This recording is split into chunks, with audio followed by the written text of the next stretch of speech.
So thank you all for joining again. This is our second TA call in this current series that we're doing with the Impact Network sites. And this one is still within Intercept 0 and 1, similar to the last call, which was on April 4th. And that was around knowing and sorting your population, MVPs, familiar faces, that sort of focus.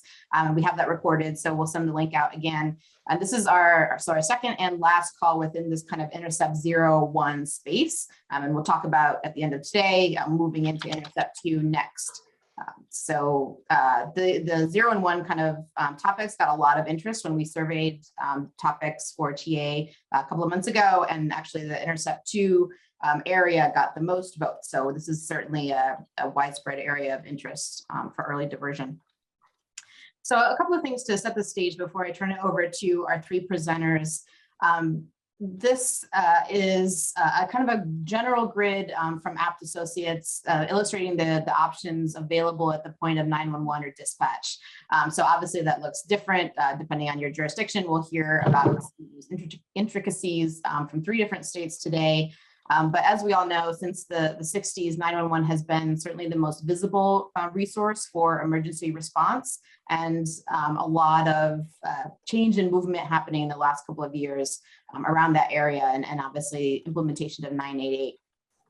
So we also know, and there have been some deeper analysis around 911 call data. So we've seen that a lot of those calls don't necessarily need or demand a response from law enforcement.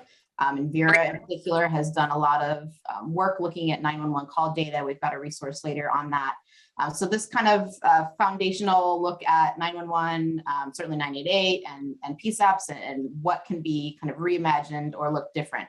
And as this grid outlines, strategies at this space can range from pretty basic, so just a call script, to certainly a more integrated, robust sort of crisis continuum. And we'll talk a lot about that. 988, this title is kind of intentionally ominous. So as you all know, as of July 16th, all service carriers have to be prepared to direct 988 calls to the National Suicide Prevention Lifeline. We've seen a lot of activity, certainly at the state level so far, and kind of starting to trickle down to local level. But there are obviously a lot of question marks around implementation and preparation and planning for July, acknowledging that won't be, kind of a flip of a switch and you have a crisis continuum in place, but certainly starts to really fill in a piece of this puzzle around the who to call piece within 0 and 1. So as probably much of this is familiar to you, but when we're talking about implementation and kind of this coordination piece, we're talking about certainly 911 and PSAPs and law enforcement, but also I think this is an opportunity to have a really community-oriented process in engaging those groups, especially groups working around alternative response, alternative to law enforcement, and marginalized groups, people of color, community advocacy organizations, all of those sorts of folks. So a big opportunity here within this really landscape change. I think one of the main kind of starting points that we're seeing sites do to tackle this is doing an environmental scan to look at which pieces of a crisis model they have already, which pieces are needed, and really looking at that, who is your population, and in a data guided approach to 911 and 988. Obviously, funding is also a huge piece here, leading to a lot of state legislation. And this map is a resource from the National Academy for State Health Policy. And that lets you look at states that have either introduced and or enacted legislation around 988. And then it has ties, as you can see in Alabama here, to the specific bills and legislation. So this is, I think, a helpful resource for local jurisdictions if you're still trying to kind of figure out what our state is doing and who are the people that you can tap into and get some of that information. I would start with some of these resources. There's obviously a lot of funding that's been awarded. SAMHSA's awarded a couple of $100 million to expand the Lifeline operations and transition to 988, both on the planning and implementation side. So there are these kind of 988 state or specific resources, but also obviously braided funding that will be pretty vital to the development of this. And then again, managing expectations is kind of something that we're talking a lot about in our work with sites. So again, this is a first step or a continuous step maybe, but certainly not a cure-all for the crisis continuum and sort of this ideal model, but speaking a lot to that who to call piece and obviously really important there. And then I also wanted to mention this national initiative, Transform 911, and you can see the website. This is sort of parallel work that the University of Chicago's Health Lab is doing. And it's not specific to 988, but it is focused on a lot of kind of transforming, reimagining 911 pieces, including career supports, alternative response, governance, technology, stuff like that. So they've had 2, I think, virtual convenings already in the last 2 years, and I think there'll be another one this summer. And they've drafted this set of recommendations really speaking to 911. So again, another national level resource that might be helpful for folks. Now I will turn it over to our sites, not to take up any more of their time. And first, I'm going to turn it over to Charleston, and then we'll hear from Houston, Texas, and our own colleague at PRA, who will talk about some work within Central New York. So Jen Roberts, I'll turn it over to you first for Charleston. Thank you very much. Are you going to put my slides? You are going to put my slides up. Thank you. Okay. Good afternoon, everyone. I'm Jennifer Roberts. I'm the Executive Director of the Charleston Dorchester Mental Health Center. And Charleston has been fortunate to be a site for many years, and we've gotten lots of support from everyone on this call probably, and many more. And so it's really helpful to help us grow and learn from each of you as well. Because as you know, there's no need to reinvent the wheel on all this stuff when a lot of people are doing great work out there. But I wanted to remind everyone just a little bit how we're a little bit different in South Carolina as I'm talking about our programs. So the Department of Mental Health is both the broker and provider of services throughout the state of South Carolina. So we have 16 mental health centers across the state that serve 46 counties. We have 4 hospitals, we have lots of nursing homes, and we have a whole continuum of care, which really makes it a lot easier for us to kind of roll out things across our whole state. So I'm fortunate to be part of the Charleston Dorchester Mental Health Center because a lot of initiatives that have now gone across our state started in Charleston. We have had a mobile crisis team since 1987 working in Charleston. And as of 2 years ago, we've rolled it out to all 46 counties. So just wanted to give that little bit of background to help people know about us, because I think there are only 3 states left in the country that actually do that or work like that. So that we have the same medical record across the state, and it really does help with emergency services, especially. Ashley, if you'll go to the next slide, I'm going to talk about our mobile crisis embedded 911 clinician today. And I'm also going to talk a little bit about some rural outreach options to help provide services to people in rural communities. So we embedded someone in 911 just a little over, I guess, a year and a half ago. And it took probably 2 years to plan it, because we brought together 911 consolidated dispatch, mental health, EMS, all the law enforcement agencies. And we sat at the table for a long time trying to figure out, how to do this well. We reached out to Houston. Houston was a big help to us, and a lot of other areas too. I guess the hardest part of getting it going was trying to decide which calls we were going to pass to the mobile crisis clinician that was going to sit in 911 dispatch, and figure out, what we're going to do, which calls. And really, I think the planning was kind of funny. It took a long time, but we did finally get it going. And then, of course, as you all know, the data part is always a challenge to figure out how to get that right. Because you've got, we had our person sitting in 911 dispatch, looking at our mental health records. We have the 911 consolidated dispatch technology, and we had the CAD system, which is, going out to all law enforcement and EMS that are going to scenes. And so trying to teach our people how to code their way and make sure that they're understanding our part. It was interesting rolling it out, but since we've started it, it's really been successful. So calls are passed that are designated as calls that can be passed to our mental health clinician, and it is a mobile crisis person. So they are triaging those calls and trying to decide whether they can resolve the call right there, or whether we're just going to send out the mobile crisis team to the scene. And what we found was it was really, we were able to reduce a lot of the response of first responders going out, because normally we send fire, EMS, and police to just about every scene out there, especially with mental health calls. And we were able to only send law enforcement sometimes to clear the scene, and then mobile crisis would go. The other really part that we learned over time was a lot of calls were coming in that they weren't passing to us, but our person was sitting there reading all the calls, trying to see, like, I know that. Sorry, somebody.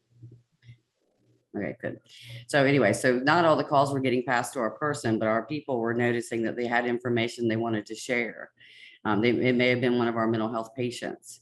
So as we kept meeting, we met a lot initially, the large group, to kind of just go over what was going right, what was going wrong. And we were learning that sometimes, even though the call didn't get passed to us because maybe they didn't designate it as one of the calls that should have come to us, we thought it should have come to us.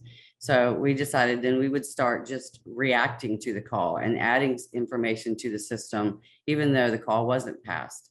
And so we ended up calling it kind of a indirect and direct response to the 911 calls. So sometimes we could give information even if it wasn't passed to our person, like, we know this person's on medication, they missed their shot, things like that, to help law enforcement and responders do a better job of understanding what they were getting ready to come on scene to do.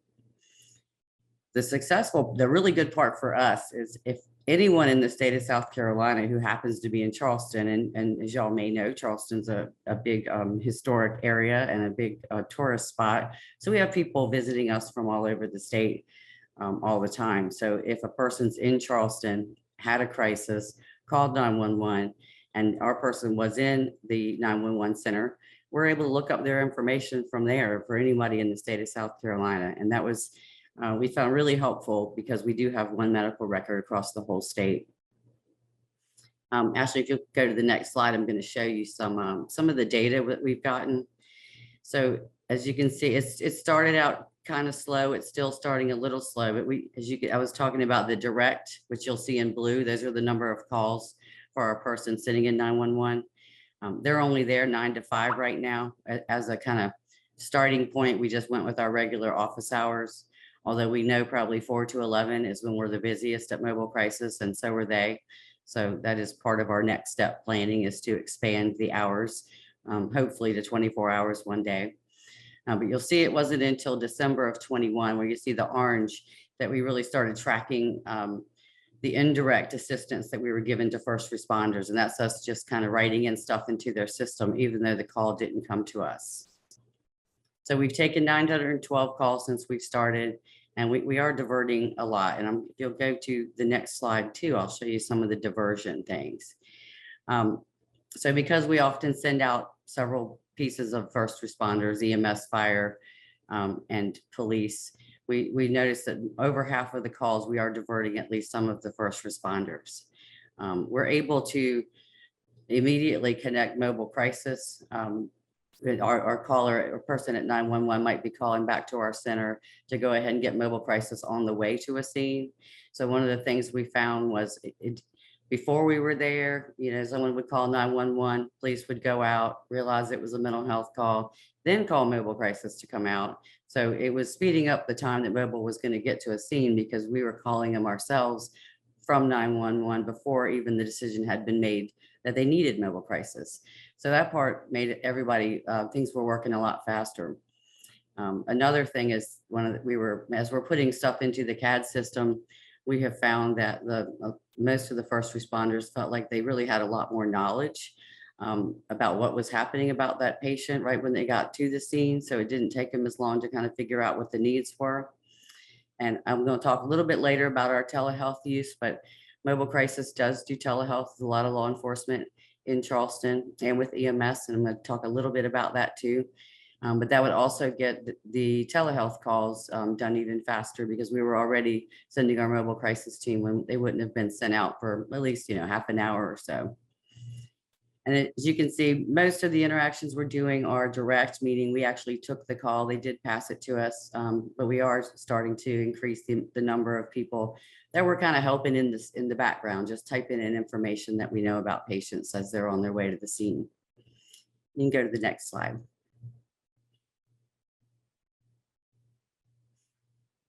Okay, and I won't bore you to death with data here, but you see, we do run a lot of programs in Charleston, do a lot of tracking, as y'all probably do too, lots of charts and lots of graphs, but we are able to track, you know, when we are diverting from the emergency rooms, hospitals, jails, and even EMS, not having to go out on scene. And interesting piece of data, as you look at the DMH, that's Department of Mental Health status, so this is whether these folks that are calling are open patients of ours or not. And similar information as far as mobile response outside of 911 or our crisis stabilization that we run. It's interesting that about over half of them are people who probably should be open to the Department of Mental Health, but we've closed them. So that continuously keeps coming up as a flag for us. And so obviously creating programs to help engage that 51% of folks out there that were open at some time to the Department of Mental Health and have been closed. And then we also track who actually is calling, whether it's for the actual person in crisis or someone else. And you can go to the next slide. So some other things I just wanted to touch on. Ashley wanted me to talk some about how to reach out to rural communities, because as I know a lot of you guys have a lot of rural areas. And I'll say Charleston, although the Charleston, you know, if you've been able to come visit with us, it's a city, it's not huge, but we do, the actual county of Charleston is 100 miles long, and not all of it is urban. So we do have a lot of rural areas. So a few years ago, we started an EMS mobile crisis program in 2017.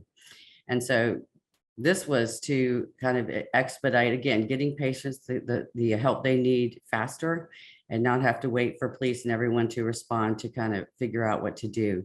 And as you can see, we've had lots of diversions, diverted lots of ED visits, hospital stays, and jail diversions since we started that program. And I think I have data on this. If you go to the next slide. Thanks. Yeah, a little bit of data. So this is kind of the interesting part. So EMS never called mobile crisis, hardly ever, like 5 times a year when they went out on a scene before we started the program. And they transported about 80 to 100% of the people to the emergency room. And here in South Carolina, that's the only place they can take them. And I've been reading recently, I think Ashley just sent some stuff the other day about looking at how different states are looking at changing some of the protocols that EMS can do. Or I read it from somebody, because we're always looking at this stuff a lot. But so basically, if they pick somebody up, they have to take them. So since we started it, over time, we're getting about 1 EMS call a day. And what happens is, so they get on scene, they realize it's a mental health patient, they call their supervisor in, their supervisor comes and replaces them so that the ambulance can go back out on route, and the supervisor has a laptop that can video into our mobile crisis team. So they didn't have to wait, because the reason they didn't call us before was because you never know, with 100 miles of land right on the coast for us to get to, it can take up to an hour to get there, and it just wasn't worth their time. It was faster for them to take it to the emergency room and then get on to the next call. So this way they found, well, hey, we actually can get help faster. And so they started using us more and more.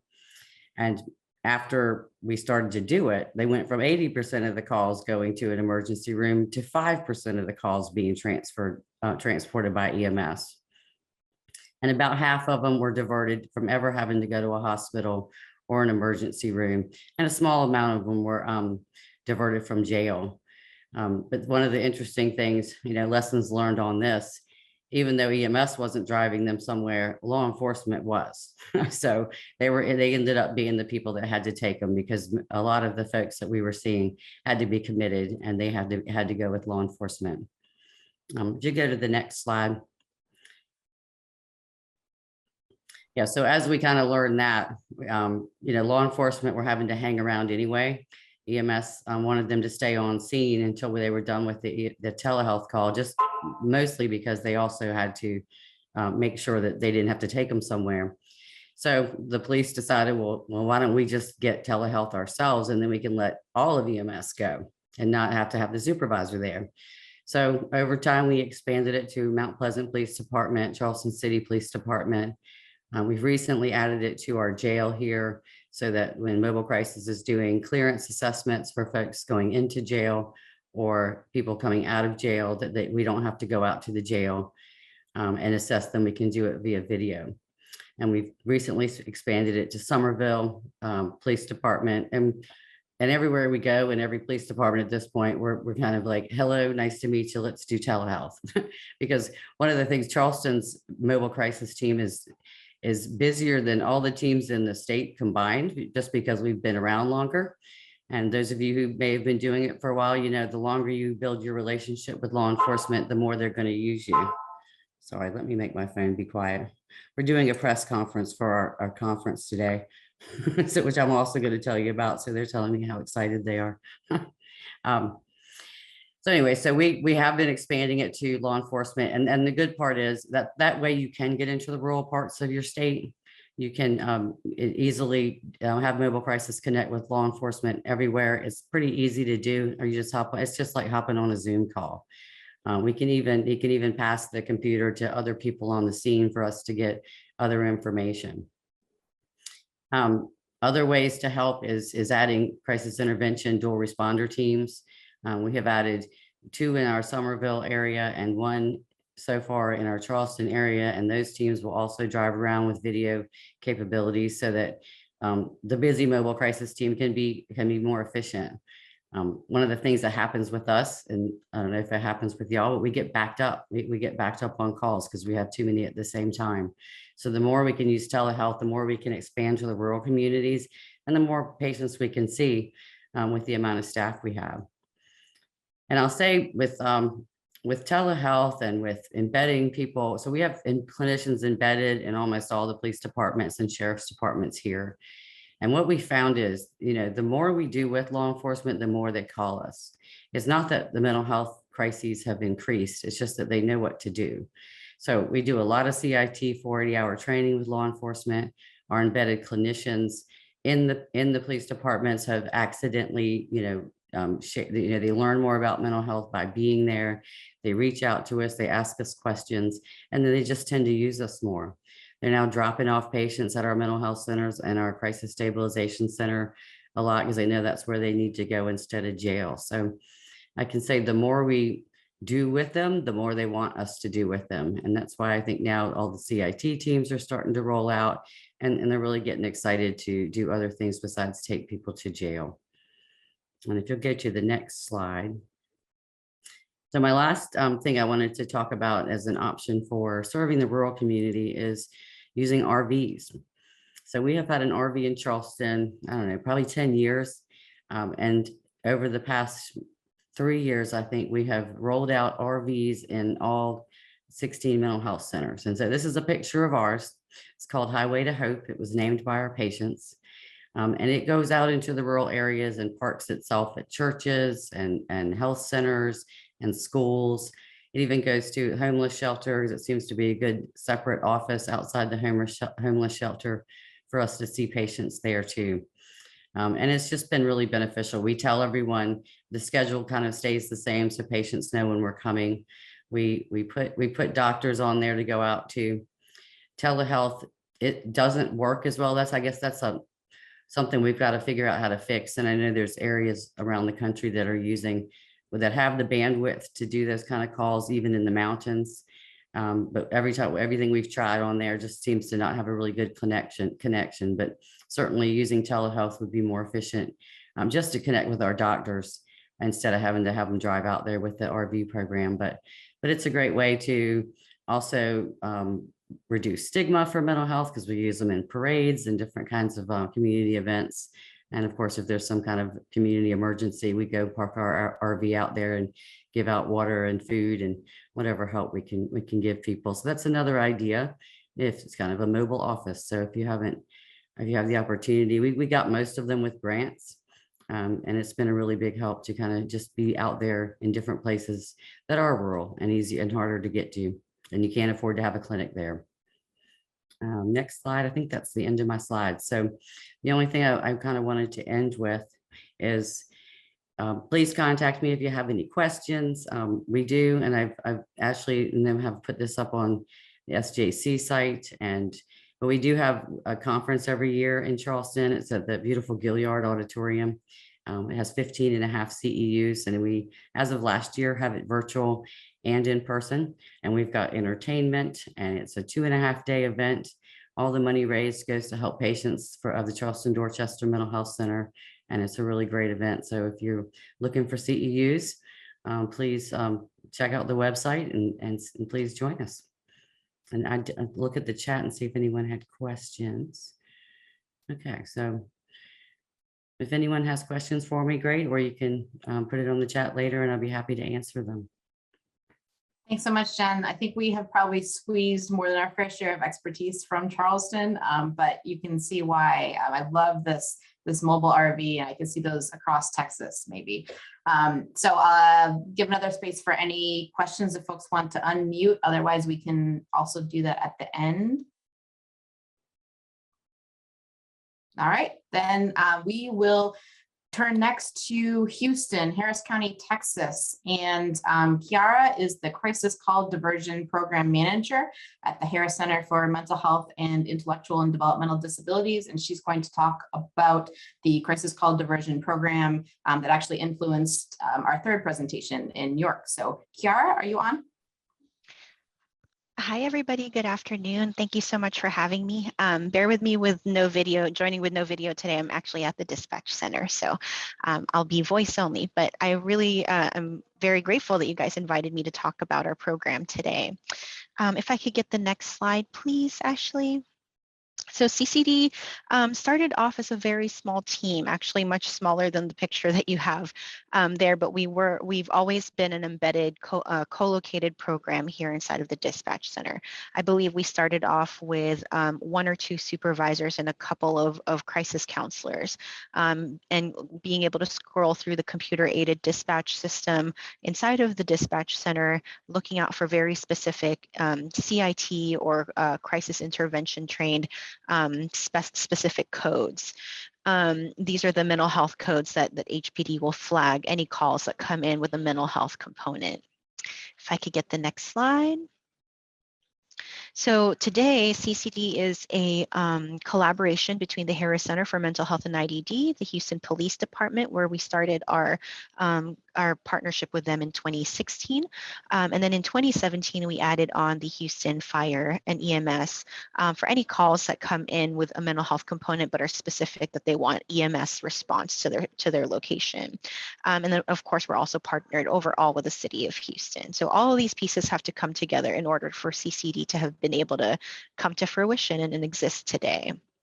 Next slide, please. So our mission is to assist first responders and persons in crisis by providing empathy, connection, and linkage to the right size care. We're all about meeting the caller where they're at. We realize that not every caller that contacts 911 necessarily needs a 911 response. And so our goal is for our counselors to really suss out what their mental health needs are and try to link them with the correct level of service. And I'll talk more about how we do that in the future slides.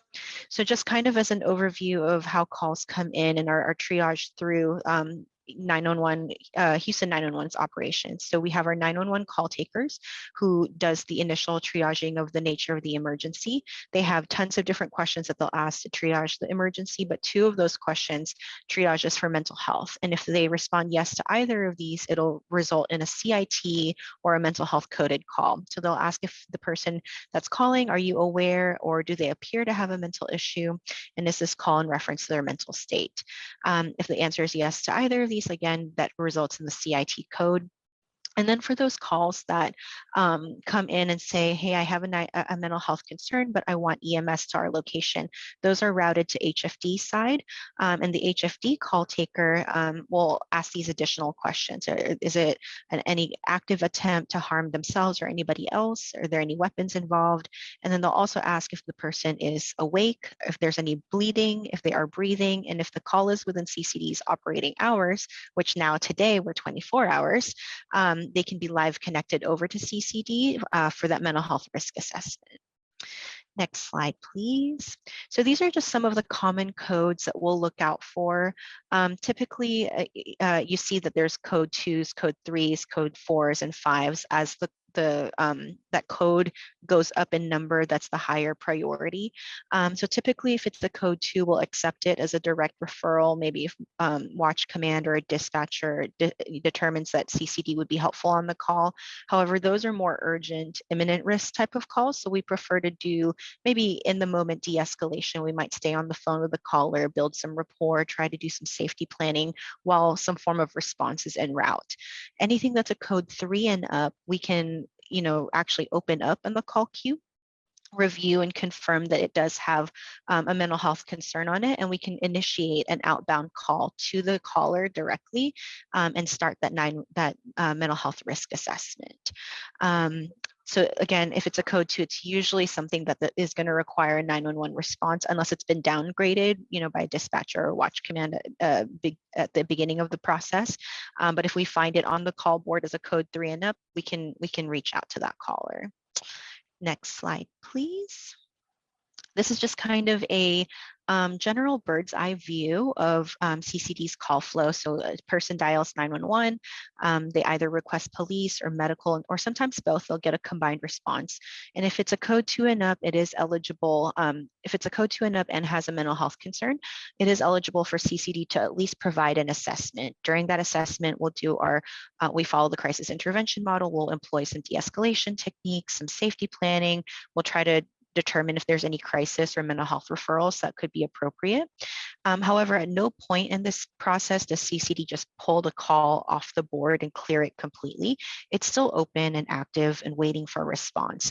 We communicate with the dispatcher all throughout this process to let them know, hey, we're reaching out to this call, or we're attempting an assessment on this call.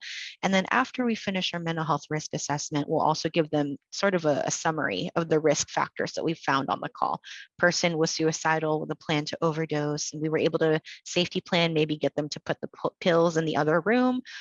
Maybe they've accepted a referral to the mobile crisis outreach team, which is a mental health clinician only response, or maybe they actually still need police or EMS to go out for XYZ reason. And then the dispatcher will then add that note onto the call slip and make that determination if the call is diverted from all response, if the call goes to the clinician only mental health response, or if the emergency response is indeed dispatched. We'll also, it's not written out on here, but we'll also communicate with HFD if EMS, if medical attention is required. Next slide, please. So some of the common referrals that we'll make, because we are part of the local mental health authority here, which is the Harris Center, we have knowledge of tons of their different programs, and we can make referrals. So our most common referral currently is the mobile crisis outreach team. They have expanded their program. They just got their funding recently in April, but they've been functioning as a project program for some time now. And this allowed us to send out their traditional version of a clinician-only mental health response to respond to 911 calls. Obviously, there's some very tight eligibility criteria on what types of calls we'll send out because it's a clinician-only response or civilians. They don't have an officer. It's not a co-response type of unit. So we do cross out any calls that involve any active risk of violence to the clinician, anybody that's currently intoxicated, needing any medical attention, or if the person is combative or involuntary. We also have access to the Neuropsychiatric Center, which is a 24-hour psychiatric emergency room here in Harris County. It's also run by the Harris Center. So if somebody has the ability to self-transport, there's no crime being reported, they're able to safely get themselves to a facility, we might explore, self-transporting to the NPC, or maybe even a private psychiatric hospital or to an emergency room, rather than relying on emergency response to get them there. We'll explore what supports that person has. And if at the end of our assessment we find there's no risk to safety, there's no current crisis, and what the person really needed was services, we will also try to match them up with some form of outpatient service. So we can refer them to our access line to get information about how to do intake. At one of our outpatient clinics, we can dispatch the homeless outreach team. We often will see calls regarding homeless individuals with possible mental health concerns from business owners and security guards, things like that. And so if there's no crime being reported, no violence or anything, those are eligible to be referred out to the homeless outreach team. And that's an officer and a clinician that goes out and engages homeless individuals in the encampments. It's not a quick turnaround time. They don't go out within, the hour, within the 2 hours, but it's a routine referral. So they might go out maybe within 24 to 48 hours. But if the person, has their stuff there, they've been camping out outside of that business for some time, it's a good likelihood that the homeless outreach team will be able to engage them. We also, so the homeless outreach team does partner with the PATH program, which is the projects for assistance in transition from homelessness. That's the program that provides the social worker or the clinician that rides with the HPD officer for the HOT team. Next slide, please. So I just wanted to talk a little bit more about MCOT Rapid Response, because it's such an exciting new program, and we're very excited that we just received funding for this program for the next 3 years. So this allowed us to create an additional option within the continuum of crisis services that's available here in Harris County. So before this program existed, if we handled a call and the person may be voluntary, maybe they're not really, reporting a crime. They didn't necessarily need police, but they were in crisis and needed to go somewhere for a face-to-face assessment. We didn't really have another option other than sending law enforcement if they didn't have an ability to transport themselves to a facility. So we were able to open up another option where it would be the mental health clinician only. And if the person was safe, voluntary, willing to be seen by MCOT, we figured, why not send MCOT out to that location. Our mobile crisis outreach team has been in operation for years and years at this point, and they have their more traditional services where they'll respond to crisis line referrals and then provide supportive case management short term, about 30 to 90 days, to help somebody get linked into services. And so this was sort of just an expansion of that model in order to allow them to respond to 911 calls, providing that CCD did a comprehensive assessment to determine that it was safe for them to go out. So anytime a call is referred to MCOT Rapid Response, they need to be assessed by CCD for eligibility, non-imminent risk, non-criminal. And the MCOT Rapid Response program is available 24/7, and their crisis teams is comprised of either a licensed clinician or a master level clinician and a bachelor level clinician. It's always a 2-man unit, and there's approximately 2 to 3 teams available per shift all throughout the 24 hours of the day.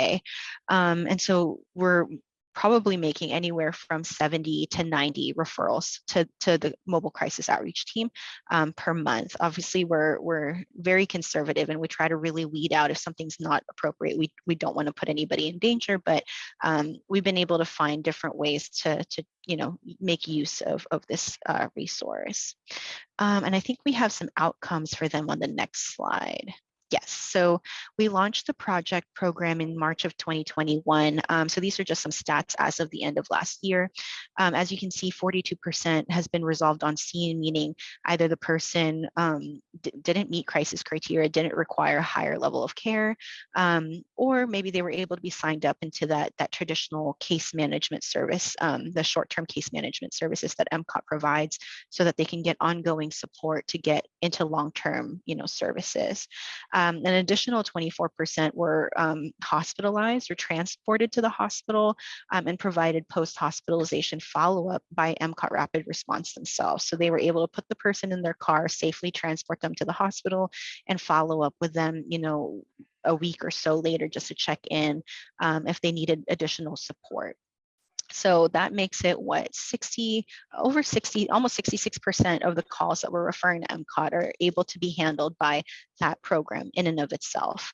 Of course, things change between the time that we're dispatching MCOT, or maybe the intel that we're receiving over the phone is not always accurate to what's on the location. So there are some situations where MCOT will arrive on scene and they determine emergency response is actually required. So that happens about 19% of the time.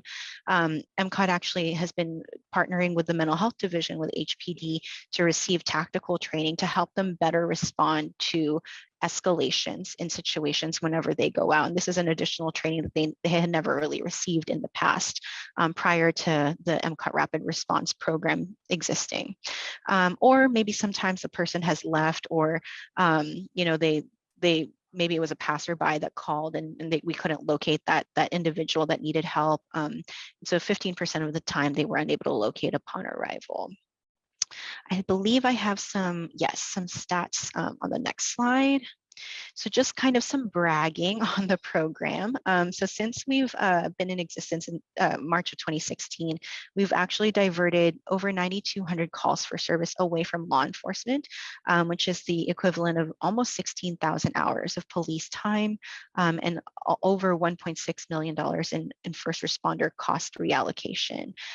Since we started with the Houston Fire Department in June of 2017, we've diverted close to 4,000 calls for service away from HFD and EMS, and that's their estimate is that it's $1,400 per response, so that's $5.5 million in first responder cost reallocation.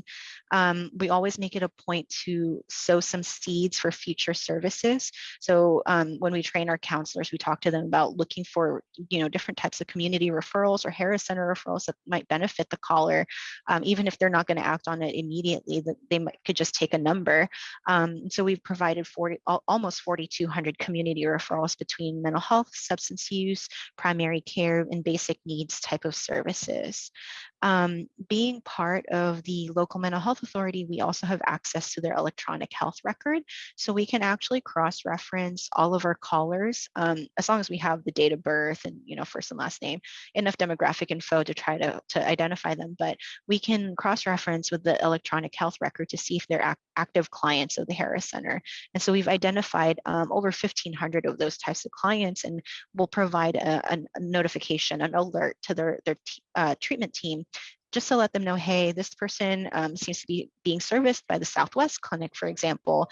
This is what they called with, this is what happened when 911 went out, or we made the referral to MCOT. And then their treatment team will provide follow-up.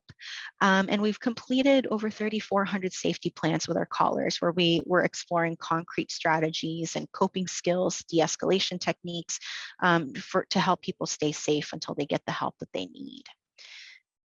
Next slide, please.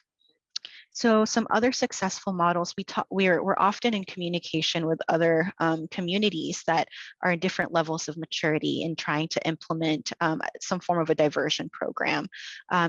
These are some of the other crisis centers and 911 PSAPs that have been successful in implementing some form of a diversion program. I know in Austin, and I believe it's not on the list, but Bluebonnet Trails, which is another local mental health authority here in Houston, in Texas as well, we're successful in implementing a co-located program.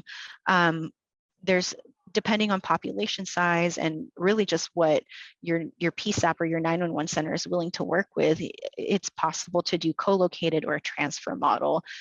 Just, I think, knowing what your people are willing to work with you on, I think, is the key to that.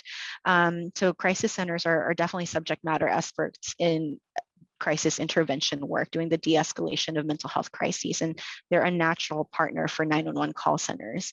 And it would be really beneficial to just have that conversation on how the implementation of 988 collaborates with 911, how to minimize or rather maximize the effective response to mental health crises.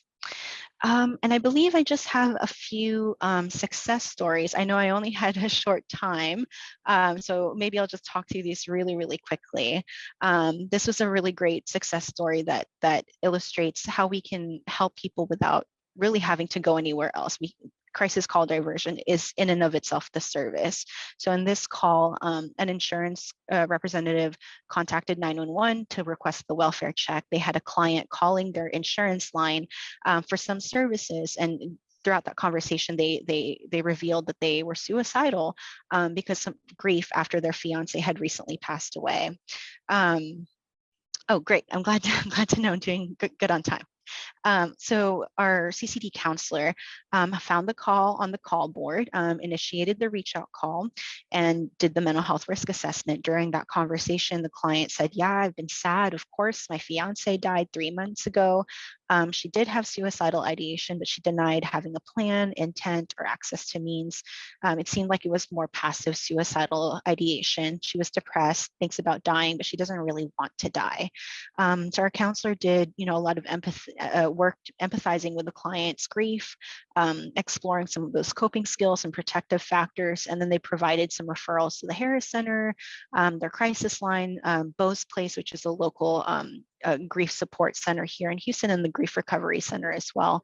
And then I think, I'm not sure if it was a day later or a few days later, but there was a later follow-up that the counselor did, and they were able to check back in with the client and just make sure that she was still de-escalated, she was safe, and she reported she was actually successful at securing an appointment with the Grief Recovery Center. She felt better after talking to us and thanked us for the follow-up. So we were able to handle and de-escalate and divert that call completely without having to send, potentially traumatizing response or, all hands on deck response coming out to her location when actually she didn't need that type of response. And this next one, if I can go to the next slide, really illustrates the collaboration between across these different programs, all these people on the screen. So this one, the caller contacted 911, and it seems like this was one of the calls that requested some form of mental health response, but EMS or mental health concern, but requesting an EMS response because this was connected to us through HFD. And so the caller reported that the client had been lying on the ground, hysterically crying. They just saw their brother pass away, and they were having a suicidal ideation with a plan to jump off a bridge. So our counselor was able to do that assessment and facilitate a referral over to MCOT Rapid Response. They were able to engage the client. MCOT Rapid Response were able to engage the client. The client reported they did have a history of mental health issues, but the medication had been ineffective. But they denied being currently suicidal, although they did want assistance without hospitalization. So MCOT was able to quickly facilitate a referral to their traditional case management and psychiatry services that's already been in place for years, and see the MCOT psychiatrist and open them up to long-term, or I say long-term, but longer than just the one day engagement for that supportive case management to hopefully get them into longer term linkage. So across all of these different programs, we were able to respond to the crisis that was happening the day of and provide continued support for however long she needed it. So just some different ways that a program like this and that collaboration across the board can be really, really impactful. Together, we can change lives and empower others. And I think I just have my contact information for myself and my director, Jennifer Battle. If you all have any questions, you're always welcome to reach out, and we're always happy to help out. Wonderful. Thank you so much. I'm going to pull the chat up here. Feel free to throw any questions in for Kiara. You can see the early on in SJC, we did annual behavioral health meetings, and our first two were at Charleston and Harris County for a lot of the reasons that you're seeing here. Just a wealth of collaboration across systems and resources, and really trying to figure out how some of this stuff will work. So we very much appreciate you sharing, Kiara. If there aren't any questions, I'll pause for just a second if folks want to unmute.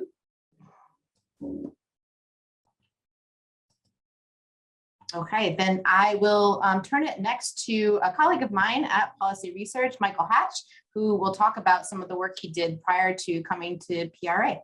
Mike.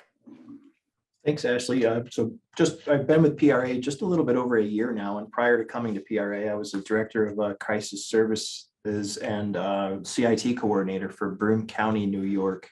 Not a huge county, under 200,000 people. But during that time is what some of the work that I'll talk to you about, and some of the work that I continue to do with different phone calls and things that I get from all over the country now, actually. So it's been pretty cool. But I got to give a shout out to Houston, as my friends in South Carolina did too, because it was Jennifer Battle who I cold called and said, what do I do and where do I start? And Jennifer was so kind and just so wonderful to help us get off the ground and get running. So it was just really cool to see and have. So shout out to my friends in Houston for that. So thank you so much. Next slide, Ash.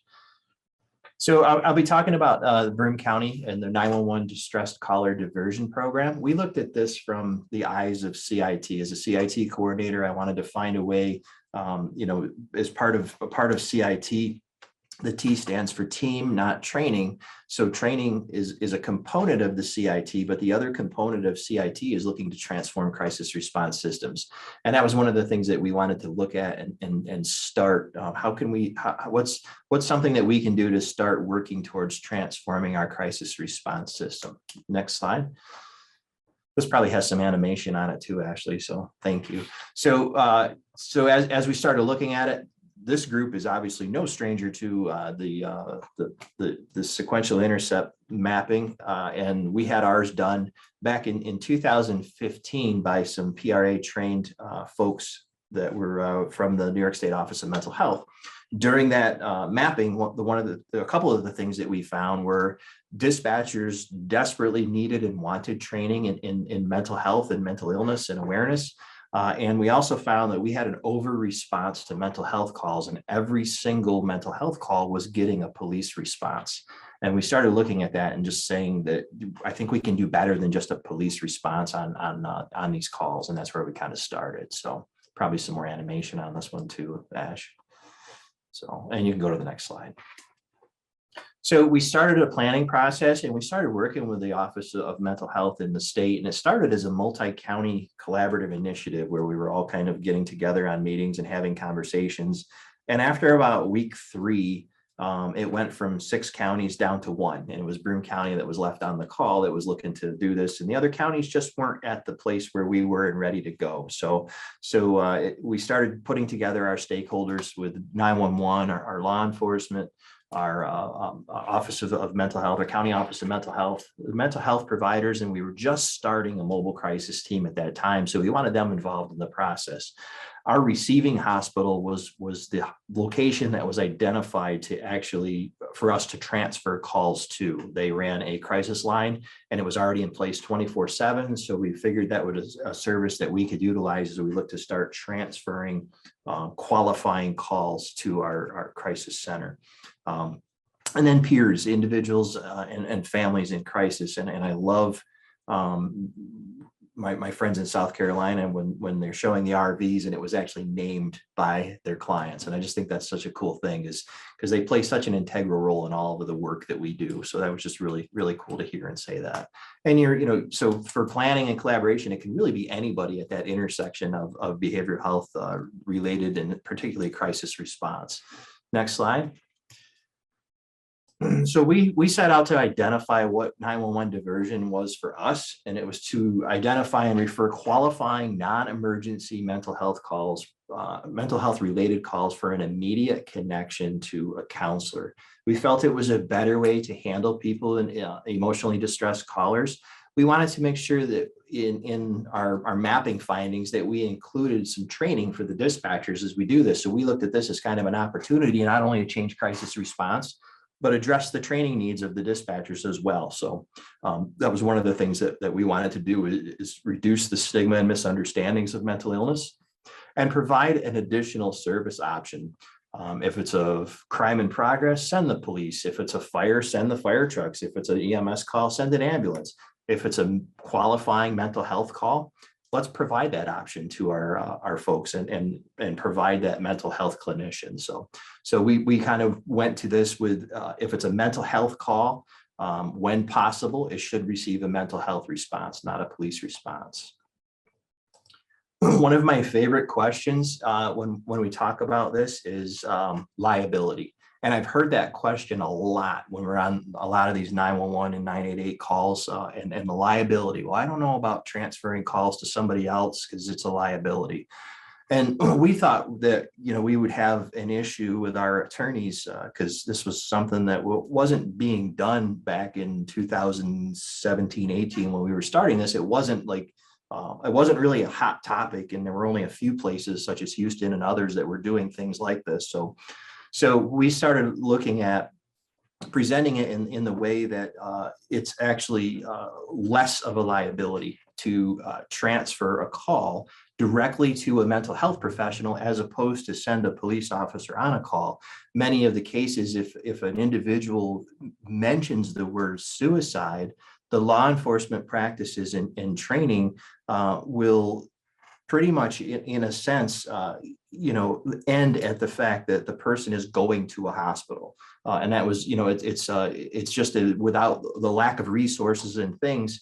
And the concept of liability at the time was that if the person says the word, they've got to go. There's no ifs, ands, or buts about it. And that can certainly cause issues and potentially added trauma for that individual that's already in crisis. So we wanted to look at it as let's take the least restrictive approach that we can and try to get that to equal less liability. We're taking the police out of the equation and we're connecting that person directly with a mental health professional. And the buy-in from there with our legal department was they were on board and they thought it was a good idea.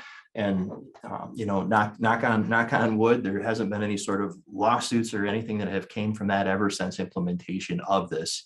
So liability is always one of my favorite questions, and I always argue that it's more of a liability to send police officers on, particularly these low-level qualifying mental health calls. Next slide. One of the things that we wanted to do is we wanted to develop a risk assessment tool that the dispatchers could use. And we focused on what the law enforcement and first responders focus on when we talk about liability is dangerousness to self and dangerousness to others. So we really made that the primary focus, and we wanted to have the conversation. And you'll see the first couple of questions on here are directly from things that we learned and found from Houston as far as the immediacy of the threat.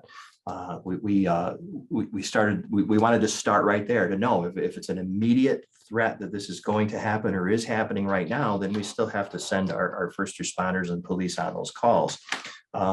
Something that had never been done in our area is that we were allowing our dispatchers to kind of vet it out a little bit further. If a person said, I'm having suicidal thoughts, the immediate response was, okay, start asking your questions about the weapons and things like that, and then send your police and EMS on those calls. But we were allowing our dispatchers to kind of dig into that a little bit further and really take information and take information from our mental health professionals' playbooks and start talking about the plan, the means, and the time frame, and those types of things. And the way that we designed our risk assessment tool was once you get those first two questions out of the way, if the person says no, are you or the person you're calling about thinking about hurting yourself or anyone else? And if it's a low-level crisis call and the person says no, they can go right to the bottom and they can use our script at the bottom there and read that to the individual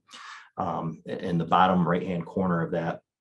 The script is, it sounds like it would be helpful for you to talk to someone a little longer to help sort out what the best option is for you. I'm going to connect you with a member of our crisis network team to help you. We purposely used the language crisis network team. We didn't want to identify a specific hospital or a location on that, particularly if grants and things like that changed. We didn't want to have to rewrite the tools, but we also wanted to make it as less confusing as we possibly could for the person that's in crisis, and just called it a member of our crisis network team. We didn't want to say I'm transferring you to a hospital or things like that, because then we didn't want to have the person stress about that if they've had a negative interaction with that hospital, or they're getting confused about why they're being transferred to a hospital. I didn't ask for a doctor, that type of thing. So we just blanketed the term crisis network team when we created this tool.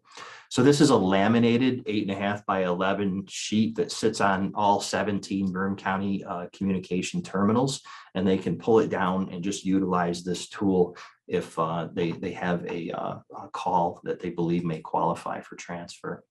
Next slide. This is the Westchester County model, and you'll see it's primarily, it's basically the same exact thing, with the exception of the yellow boxes down here at the bottom. They wanted to add in the specific number on the tool that they were transferring to, and they also wanted to give instructions over in the left-hand corner for the dispatcher about providing the call for service number upon handoff. So if they hand the call off to crisis call taker, they have the call for service number. They did a warm handoff. They introduced the caller. They told them what the primary concern of the caller was, and then utilized the mental hygiene law disposition or diversion codes that they created, so we could certainly track these calls. So Westchester County is a lot larger than Broome County. Westchester County is just under 1 million people. It's just outside of New York City, and they are just in the process of implementing this tool. And they've also enhanced this tool where they've created a that's based on the D.D. Hirsch model that LAPD is using with the risk needs responsivity. So it's a criteria 1 through 4, and whatever level the call fits in will make the decision as to who gets dispatched to it, because they've got a lot more resources and things in Westchester, such as mobile crisis teams embedded throughout the county within their police departments. So they're using this tool, and they're complementing it with the D.D. Hirsch tool for the dispatchers to make a decision as to who or what services should get sent to those calls. Next slide. This is the back of that risk assessment tool, and we wanted to just provide some empathetic stems for the dispatchers. And I often use this as I'll say in the trainings that I do, is this is my empathy challenge. I would bet that almost every single call that comes into a 911 center, you could utilize one of these statements on those calls. So we often challenge the dispatchers to make sure they're thinking using empathetic stems, and they start using them on the calls, and eventually it just becomes second nature for them. But we put them there as kind of a reference. If they get stuck, they're not really sure what to say, these stems can help guide the conversation, and instead of staying in the mindset of directing behavior, we can start look at influencing behavior through empathy. And then we also put some of the local numbers and things like that on here for them to reference. One of the things that we did find is that dispatchers can often tell you every single towing service within their patrol areas, but having the connection to different services in the community, different mental health services, they were lacking the information on those things. So we wanted to provide the primary one specifically on this tool, and then we covered very heavily more in the training that I'll talk about here in a little bit. So next slide. So this is an actual 911 call that we're going to play. This was a call that this was very early on in this process, in one of the first calls that we took, where the risk assessment tool was actually used. We made some changes once we started listening to these, and we included the warm handoff and things like that. So you won't hear a warm handoff on this, but it just gives you the sense of using the tool on an actual 911 call. It is a little choppy at the beginning because we removed the name and phone number and address of the person to protect their privacy. So go ahead.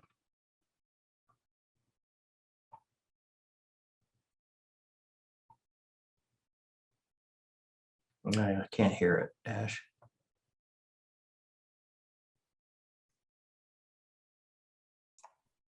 Let me try something else. 911, what's the address for? Got it now. Yeah. Yeah. Your phone number? I don't even know. I'm calling on a house phone. My wife's living up. Okay. What's going on at Dormitory? It's not really a rush. You don't have to rush anybody. I think I might need to go to that suicidal, I think. How old are you?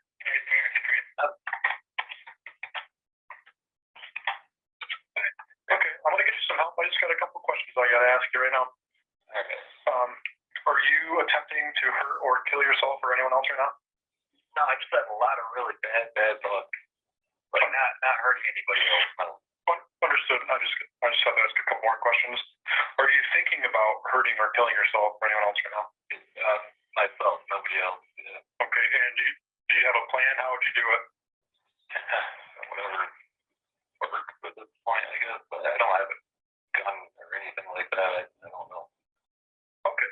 All right. It sounds like it would be helpful if you could talk to someone for a little bit longer to help sort you through what the best option is for you at this point. I'm going to connect you with a member of our crisis network team to help you. All right. Stay on the line. Fine. You still there? Yeah, still here. How you doing? Chief Baptist is on the line there. He's calling from command. Okay. Hey. Hi. So as you can see, that was very early on, a little choppy because we took out the person's information, and we added in the warm handoff at the end so that person doesn't have to go through their entire story again. So that was prior to any of this, a call like that, it would have gotten probably a 2 or 3 car police response and probably an ambulance that would have been sent to that call. And that, call was transferred. The end of that call was they made a safety plan for that individual and they made an appointment for him to be seen the next day. So it worked out. It worked out well. So that's what we would consider a qualifying mental health call, and it was an example of one. So that we did. So next slide. So as far as training, we wanted to make sure that we didn't just lay a tool like this on our dispatchers and change a policy and say, here you go, good luck. So we wanted to make sure that we were trying to, provide the training that we recognize that they need and recognize that they want it also. So this was pieces of our training curriculum. We designed an 8-hour training curriculum, and it's not it's not anything special. It's really based on the 40-hour CIT, but we took components out of that are relevant for the dispatching community. So, a lot of the tools and things that CIT officers may use are face-to-face. And we know our dispatchers are often heard but rarely seen. So we had to provide them with the information that they could utilize and the tools that they may be able to be successful with over the phone. So we wanted to make sure they had a good understanding of what CIT was, and we wanted to make sure they were part of our crisis intervention team. So we wanted them to understand CIT and what that meant and where the implementation was going in that community. Mental illness overview, assessing self-harm, suicide potential, recovery treatment medications, the community resources. As I mentioned, they could tell us where all the tow trucks were from, but they couldn't tell us a lot of the mental health resources that were in the community, and they really liked that piece. Active listening and de-escalation, just like you would see in the 40-hour CIT. And then the local procedures, we're changing policies and making some modifications to things. The phrase, that's the way it's always been. Well, that's what we were changing, is we didn't want that's the way it's always been anymore. So we were changing some big things for them. And then some scenario-based training. We took role play scenarios and we had our actors in a different room calling in on phones. So they were actually utilizing the risk assessment tool, utilizing the techniques, and we also challenged them to use empathy on these calls as well as we were doing that. There's animation here too, Ashley. So some of the things that we learned from doing this is the very first class that we did, we introduced the risk assessment tool and the policy at the very end of the day. And what we realized is we should have done that at the very beginning, so they had time to think about it and digest it throughout the day and look at it and those things. So we changed our curriculum around a little bit, and we did it right at the very beginning so they could think about that. less is more with medications. Our results found that they hated the medication piece and they didn't need as much information as we provided around medication. So we toned that down a little bit, and they wanted more scenarios. We often hear stress at the beginning of the day when they realize there's going to be role play scenarios, and it's like, oh my gosh, I have to do this in front of my peers. And then at the end of the day, the outcomes are usually, wow, we need to do more of those, and we want to do those every year at our in-service training and that type of thing. So we ended up integrating more role play scenarios into the training as well. So next slide. Policy modification. So Broome County actually took the risk assessment tool and they integrated it right into their policy. And we wanted to make sure we carved out time to go over the new policy within that training. So the risk assessment tool that we just showed you is actually in the CIT International Best Practices Guide. Page 114 through 116 of that guide happened to be my favorite in the whole guide because it does mention little old Broome County in that best practices guide. And that's an excellent resource for anybody that's interested in CIT and any sort of components of CIT. There's a lot of really good information in that best practices guide. Next slide. Shameful plug. Little old Broome County is also mentioned in the newly created 988 convening playbook, which was put out by the National Associations of State Mental Health Program Directors and SAMHSA. So the PSAP playbook has the Broome County model in it, and it also has Houston's model in there too. And the D.D. Hirsch model that I was referring to is also in this playbook. They have playbooks also for Lifeline contact centers, state territories, and tribes. And the mental health and substance use disorders as well. There's these new playbooks that were recently released, and they're available if you were to Google National Association of State Mental Health playbook, or even go to SAMHSA, and you can find access to these playbooks right online. So I'm all set. Thanks, Ashley. Thanks, Mike. I will open it up to questions for anyone. Feel free to come on screen and or just unmute. I'll look at the chat too, but I just want to send thanks to all three of our presenters for really the wealth of resources and speaking across different types and sizes of jurisdictions and areas of the country. We thought that was important. So any questions? I'll pause for just a second.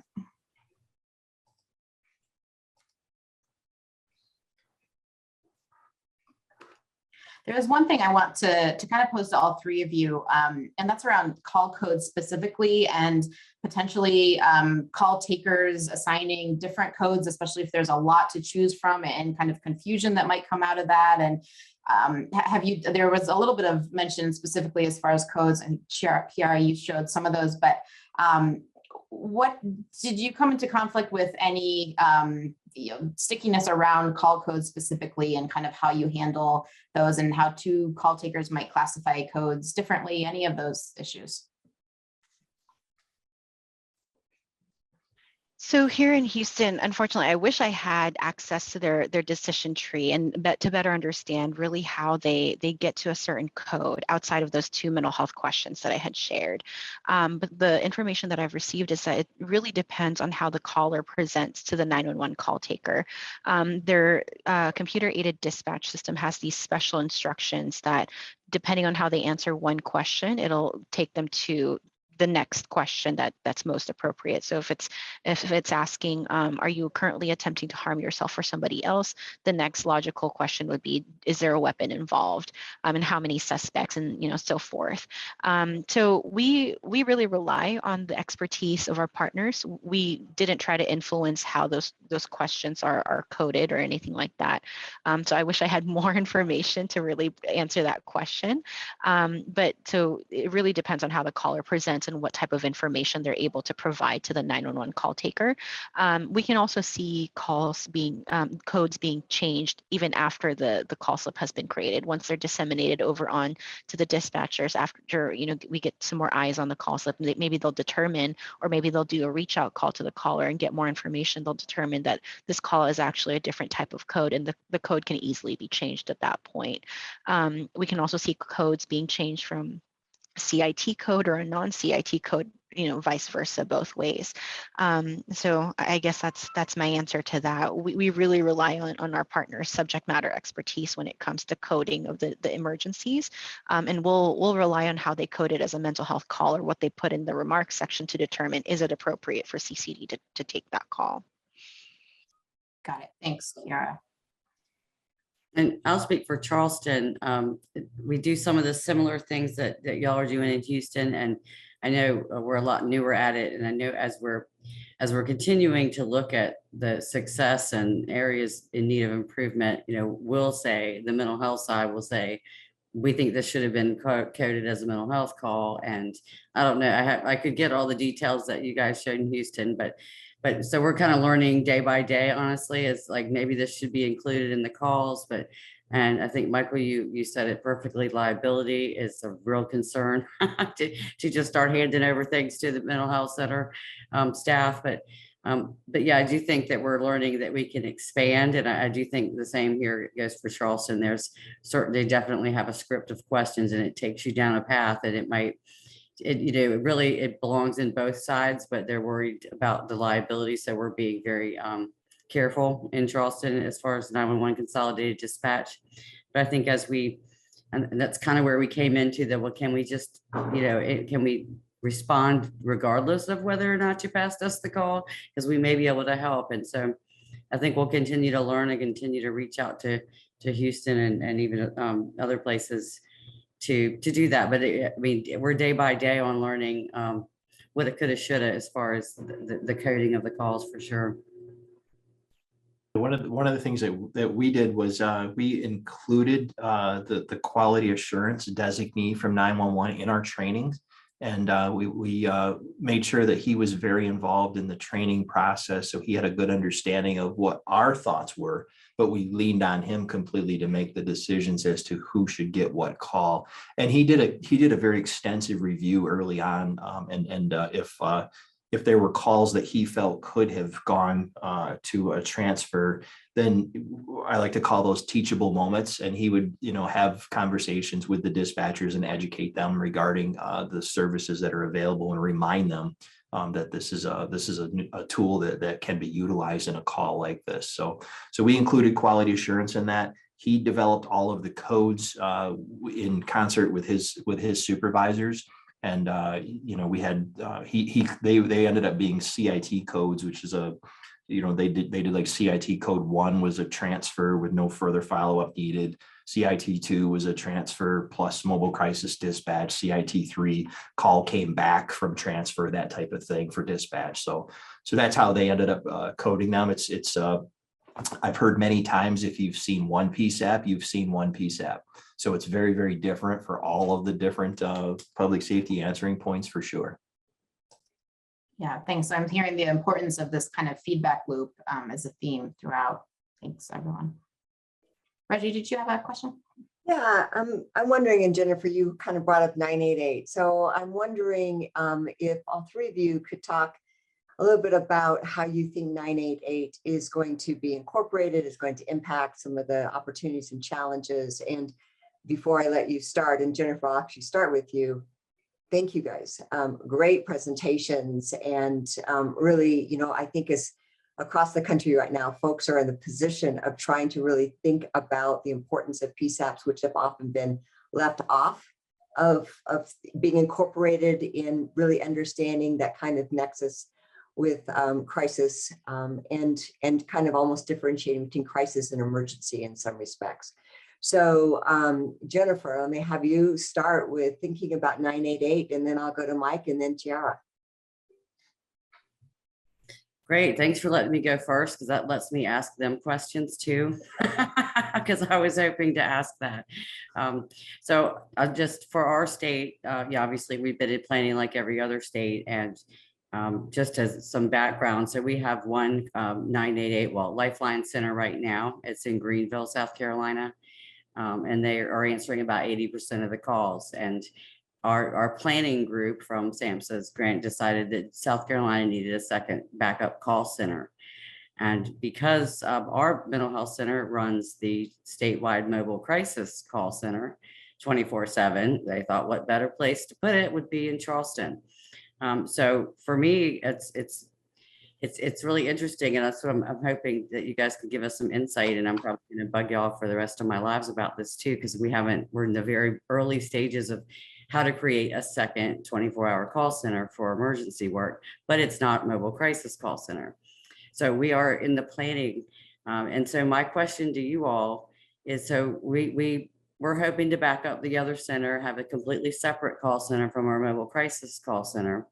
And then, of course, we all have 911 as well. So as I've been trying to wrap my head around it, and Michael, you actually mentioned this too.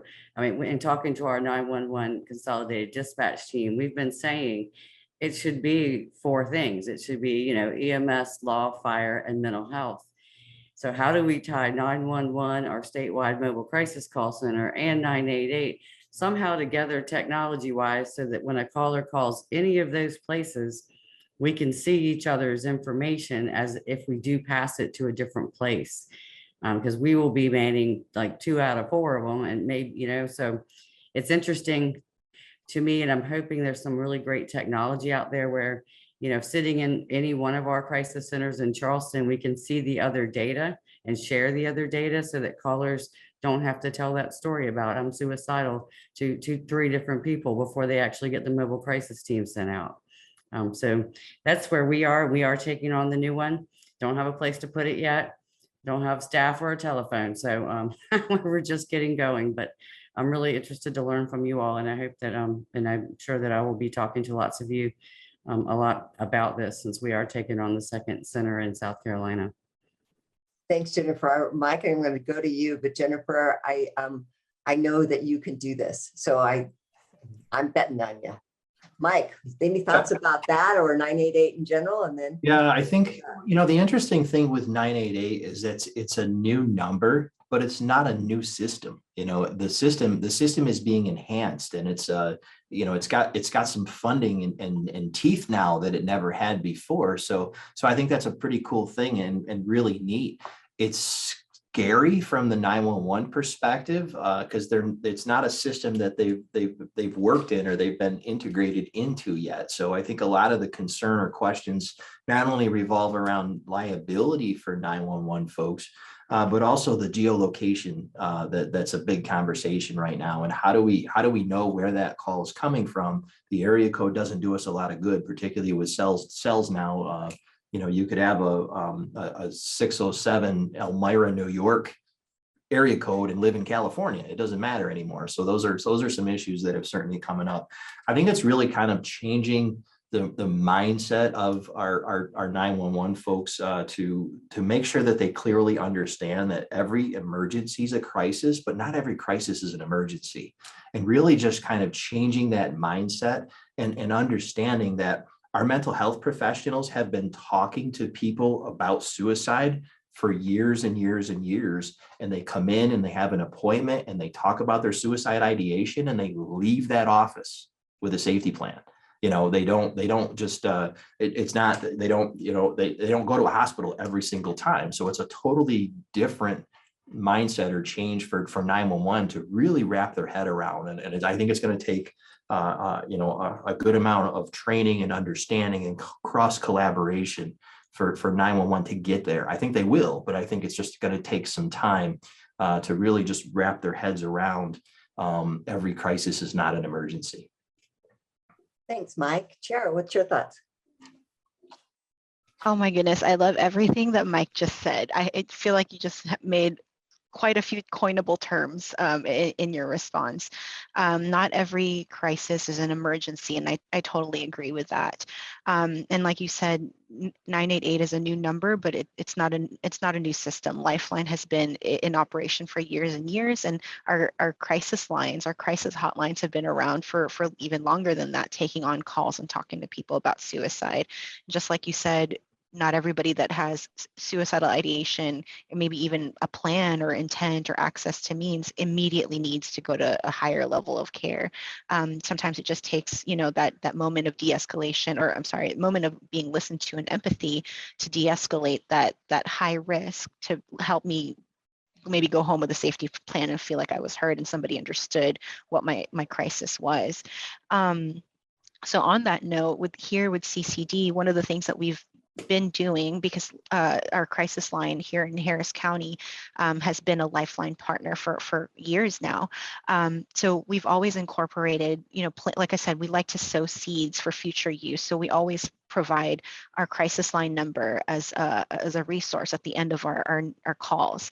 We always tell them, maybe we might be dispatching police right now, we might be dispatching at mobile crisis right now, but if you're ever in a crisis in the future, you can always call, the crisis line number. And I think maybe just switching that to, instead of saying this long 10-digit number, press option 1, we say, hey, call 988. It's a number that you can remember quite easily, just like you remember to call 911 today. I think 911 is an opportunity for education and spreading that awareness. But obviously that would probably also start with delineating what's appropriate for 911 when you're in that emergency situation. You can't stay safe in the next hour or few hours by yourself. Of course, you'll need some kind of emergency response versus non-emergent situations where you just really needed somebody to talk, or maybe it felt high risk, but after you got some of the gritty stuff off your chest, you can be de-escalated. And that's a situation that you can call 988 or a crisis line for. So I totally agree with everything Mike and Jennifer just shared. Yeah, and I'll just follow that up with, I do think there's a fear from the 911 side that the calls are going to increase coming from 988. And I think there's a flip side of that too, that there's probably going to be an increase of 988 calls that could probably qualify for warm line calls and are not suicide callers too. So there's, it's kind of both sides of that, and it's going to be a delicate balance to figure all of that out for sure. Thank you all. Ashley, I think you're going to wrap us up. Yeah, thanks. So just quickly, we wanted to kind of call out a few other resources, and some of these have been mentioned today. But first of all, we put together a one-pager on some more rural specific strategies, especially for our Texas and New Mexico sites. And that is, you can see the cover grab here. We'll send that out via email with the recording after today. And there are 3 case studies in there of different states and some other resources. Second, Vera has put out a toolkit that interviewed some national subject matter experts and local stakeholders to focus specifically on prioritizing anti-racism and equity in crisis response programs. So it's a little bit more broad, but they also talk about 911 and 988 triage kind of from that lens. Also, these 4 playbooks were mentioned already by Mike, but the National Association of State Mental Health Program Directors and SAMHSA produced these. These are really practical, really rich playbooks that are focused on 4 different kind of sets of folks, and organized by first an operational readiness kind of self-assessment, and then some playbook case studies, including the Harris Center and sorts of resources like that. So I would maybe go here first when you're trying to dig into 988. And there's also a resource from this group on financing specifically. NACO also had a virtual legislative conference, I think a couple of months ago, and there's a recorded panel discussion that's linked to here around this someone to call peace and 988. So that I think is a good resource, the recording there. They also talk about funding. Crisis Talk, if you haven't been exposed to this group yet, it's through Crisis Now and a lot of other national partners, and they meet weekly online and have some really helpful resources around implementation and planning for 988. So specifically, there's one article linked to here about the value of co-location at 911 call centers, and that's focusing on Tucson. And then finally, Pew released another resource a couple of months ago that has some guidance on collecting, analyzing, and reporting 911 call data in particular, and they interviewed sites including Charleston. So dig into those. These are live links. When we send out the slides, you'll be able to look at those pretty easily. And then finally, there is some activity going on within the Safety and Justice Challenge on 988, and Fenton, one of the communications partners within the SJC, is working to amplify sites' impact and kind of stories through both local and national media. So we have reached out to, I think, about half the sites within the Impact Network to ask some of these questions. So some of these will look familiar to you, but if we haven't gotten in touch with you and you think you have something to share from your jurisdiction as far as speaking to any of these questions, we really would love to hear that. So feel free to just reach out to me, and then we'll maybe have a call or talk via email and get some of the expertise and be able to amplify that. Finally, our next call, as we said, moves into the Intercept 2 and a little bit of 3 space. So that'll be on June 21st. We will send out a registration link, and this will focus on both pre-trial and pre-sentence diversion, but also kind of what to do if that diversion is not possible. So leading into Intercept 3 and the jail a little bit. And we're excited to hear from some more sites about work in that space. So I'll let you go. We are about a minute over, but thanks very much again to all 3 of our presenters and everyone who took time today. I look for the recording link. Feel free to share it, and we will talk to you soon. Thanks, everyone.